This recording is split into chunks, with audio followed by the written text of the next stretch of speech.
दोनों दिए गए पते पर पहुंचे तो देखी कि खून से लथपथ लाश चारपाई के ऊपर पड़ी है और उस पर चादर डाली गई है। दोनों ने उस चारपाई को उठाया और चलने लगे।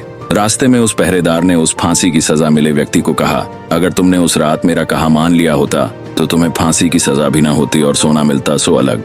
इस पर उस व्यक्ति ने जवाब दिया, मैंने तो सच का साथ दिया था, फिर भी मुझे फांसी हो गई। भगवान ने न्याय नहीं दिलाया मुझे। चलते चलते जब दोनों जज के सामने पहुंचे तो चारपाई पर पड़ी हुई लाश एकदम उठ गई। असल में वह लाश नहीं थी बल्कि जज द्वारा सच का पता लगाने के लिए गया एक सिपाही था। उस सिपाही ने उठकर सारी सच्चाई जज को बता दी। जज सच्चाई सुनकर बहुत हैरान हुए।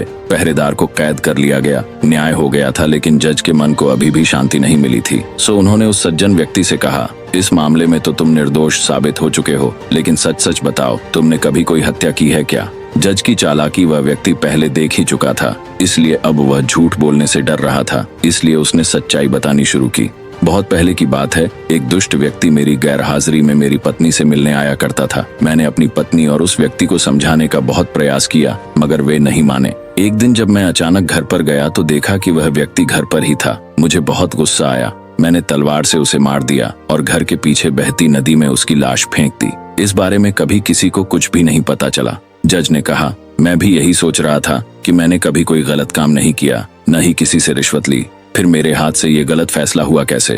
खैर, अब तुम्हें अपने कर्मों का फल तो भोगना ही होगा। पहरेदार के साथ अब तुम्हें भी फांसी होगी। तो दोस्तों, ये बात तो सच ही है कि कर्मों का फल भले ही देर से मिले, लेकिन मिलता जरूर है। फल कैसा होगा ये इस बात पर निर्भर करता है कि आपके कर्म कैसे थे। आप अपने बुरे कर्मों का फल अच्छे कर्म करके टाल नहीं सकते। जैसा कि उस व्यक्ति ने पहरेदार को रोककर अच्छा कर्म करना चाहा, लेकिन उस अच्छे कर्म के कारण उसके बुरे कर्म नहीं भुलाए जाएंगे, इसीलिए उसे उसके पुराने कर्मों की सजा मिली। भले ही देर से मिली, लेकिन मिली।